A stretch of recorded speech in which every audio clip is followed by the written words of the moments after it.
Ayan, good morning.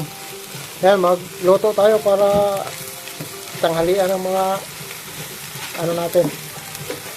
Ayan, naggisa ako ng sibuyas, kamatis, bawang, tapos yung dinurog na itlog na pula. Ayan.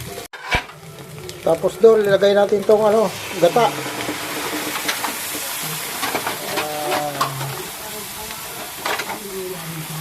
Ayan. Tapos, halo-haloin. Kunti. Lagyan natin to ng black pepper at saka asukal pang balansi sa alat. Kasi maalat tong itlog na pula. Tapos, medyo langis-langis na, ilagay natin tong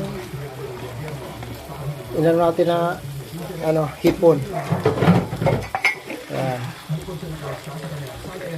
Ayan. Ito na dol. Ayun ko anong lasa nito.